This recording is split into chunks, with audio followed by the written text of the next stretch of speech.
Hey guys, just want to show you that I'm loving this new patch. While I've been clearing this cave or working above, apparently mushrooms have been down here spreading like crazy. So yeah, hope you guys like this patch as much as I do. Hello guys, Kalmier here once again. I do apologize, it's been a while since my last video. However, it is summertime here, so I'll be spending a lot more time outside at parks and whatnot rather than indoors. I will try and make sure I still get plenty of videos out though, just maybe not as quickly as they have been. Over this weekend I did go ahead and clear out a number of caves. However, I did notice that there's still quite a few over that way as well as that way, so I'll still have to work on that. But that did produce a lot of redstone as well as a lot of iron. I also have some gold and some diamonds, so those will be used in my future episodes. Now I also went over here and I was looking for sugarcane. I found these tree stumps, so I came to investigate, and it turns out I have had a lava pool right around the corner from where I've been building this entire time. So I will definitely be using those in future videos as well. In the meantime though, I'd like to go ahead and make a sugarcane farm. And I'm going to actually show you two different methods for making these. This method over here that I'm actually going to be using is a little bit less efficient than what I'm going to show you in a second. Actually, we'll come back to this one, and let me show you this over here. The most efficient way to use the water sources is you're going to make a 6x6 pattern. You're going to have a hole, 4 spaces, and then another hole. And same thing this way, 4 spaces and another hole. Go ahead and kill this guy before he gets on my nerves. And there we go. Okay, now from here, what you're going to do is, if you know chess, you're going to use like a knight's move. You're going to go 2 spaces one direction, and then go towards the center. And you can do it either direction. You can either go this way and go left, or you can go this way and go right. However, which direction you choose, you will have to remember to repeat that from that point on. So since I went left, I'm going to go over here and I'm going to go 2 spaces and then go left. And then make a circle. 2 spaces and left. 2 spaces and left. Okay? And so this is going to be your repeating pattern. This is your 6x6 pattern that's going to repeat. It actually overlaps here, so it's actually a 5x5. So it starts at that corner and it actually stops there. And then you would just keep repeating that 5x5 pattern. But it's easier to set it up as a 6x6 because you can use these holes to continue. 1, 2, 3, 4, go down. And same thing up here. Okay, and again, I went left, so I'm not going to go 1, 2, and right. I'm going to go this way and go to the left towards the center. And then build my inner circle again. 1, 2, left. 1, 2, left. Excuse me. So from here, what you would do is you would fill each one of these up with water, and you would, should probably go ahead and use a slab to cover the water up like that. So that way, as you're farming your sugar cane, you're not going to fall into the hole, and neither is your sugar cane. And let me go ahead and show you the way that this how this actually looks efficiently once you get your sugar cane up. I'm sorry, 1 second. Okay, sorry about that. And let me go ahead and get some multicolored blocks here to demonstrate this for you. Alright, and the way that this works is whenever you have water, it supports the 4 sugar cane on the 4 adjacent blocks. So there, and there. Okay? So it looks like a little plus symbol. Well, using a different color, I'm going to go ahead and fill this out a little bit so that you can see that that hole would support those 4. This hole is going to support, whoops, these 4.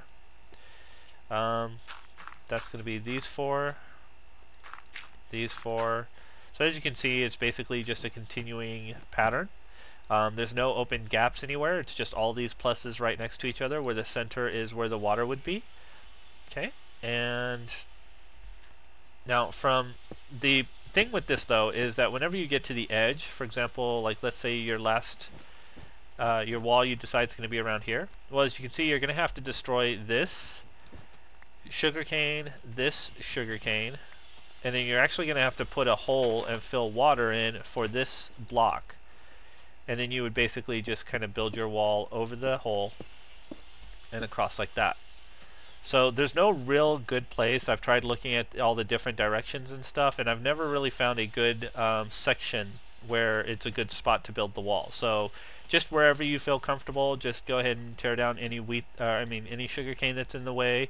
Make sure you put a hole if you have an empty spot right there, and continue that pattern on and on and on. So let me go ahead and show you. This is going to be the method I use. It's going to be less efficient than that. But it looks a little bit better to me. So let me go ahead and get the materials for that, and I'll be right back. Okay guys, I'm sorry about that. I had a little frog in my throat, so I had to go clear that out. And so again, I'm going to build a simpler method over here, but it's not as efficient as that would be over there. This principle is basically you're going to have a water source. I put a water source underneath this stone wall, and then you're going to have 2 rows of dirt, and then another water source, 2 rows of dirt. This can go as long as you want. This can also be repeated as much as you want. So again, I have my water sources underneath all the stone, so I'm just going to go ahead and fill this with dirt. And the only real purpose, you can make cake, and you can make paper, which the paper can be used to make books, which can be used to make bookshelves. So for me, again, I don't need a super something that produces a large number of sugarcane like that method over there, or some of the automated systems. So again, I'm going to have the water source, the 2 sources of dirt, and then I'm going to put another water source down the middle, and another water source over under this wall. And this wall is going to be covered up just like that one. So I'm going to use my my buckets of water to create the infinite source in the middle, and then I'm going to use that to fill the rest of this in. So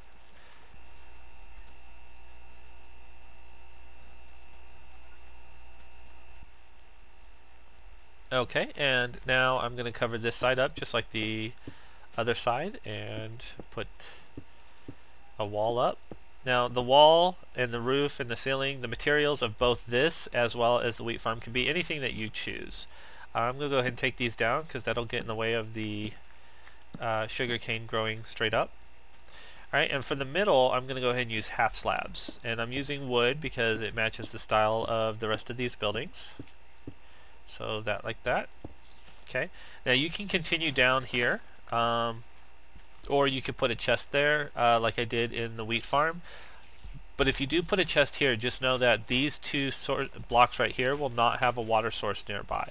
And so you'll have to have this this corner will have water source, but this one won't. So just keep that in mind. I'm also going to go ahead and build a wall straight on the back like that. And the reason for that is because whenever I do the harvesting, like if they grow 3 high, okay, rather than like hitting everything from the bottom or anything like that, I always aim for the second block, and then that way if they have anything above it, it all falls down. So basically I just spam my button this way, and when I get to the back I'm going to be hitting the wall instead of hitting glass, so that'll prevent that from breaking. Okay, so this is the basics for this particular model. Again, you have water over here covered up so nothing can fall in, 2 paths of dirt, another water source that's covered up, 2 paths of dirt, another water source, and continued that way. And now this method can also be used for the automatic reed farms. The automatic reed farms are a lot more efficient than the wheat farms. The wheat farms, as you go and replant, you have to make sure you don't trample any soil. If the water's on it too long, then the soil turns back into dirt instead of being the tilled soil. Whereas with the sugar canes, you don't have to worry about that. Whether it's grass on it or it's just a dirt block, it'll still grow just as fine. When water rushes over all of this, it's really easy to replant. So the automatic systems for this are a lot easier.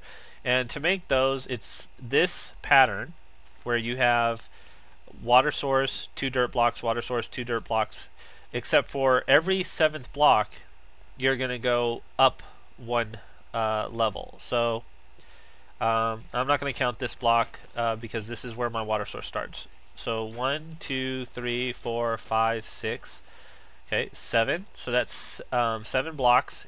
You're going to put a block there and you're going to go up a layer there.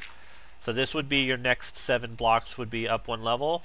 And then when you get 7 blocks, you'd go up another level. 7 blocks, you'd go up another level. And then all you have to do is at the top create a water system so that when you place the water, it goes side to side and then flows downward. And then that way it will always carry everything down to the bottom, and then you just replant. So let me go ahead and finish this structure, and I'm going to make it match that structure over there. So I'll be right back. Okay guys, I have completed the base of my sugarcane farm here. And from here I would build a roof. I'm probably going to imitate something that looks like that. When you do build the roof, make sure that you're at least 3 blocks high. 1, 2, 3. So your roof would overhang about there. That way you can make sure that your sugarcane is going to grow to its full extent. Now the materials that you use for this, again I'm doing stone, glass, and then wood on top. Those are completely up to you. However, I would suggest that if you do find an area where you keep breaking glass, if you have that, to just replace it with stone. That way you don't have to worry about doing that. I did put the chest here, so these 2 spots I can't grow any sugar cane on.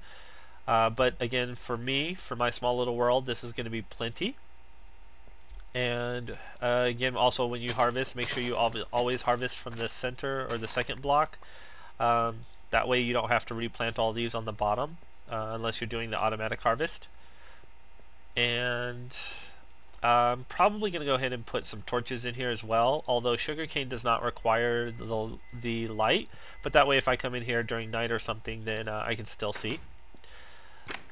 So once again, if you guys learned something new or cool, or you felt that this was efficient, please give my video a thumbs up and subscribe to my channel. I will see you in my next video.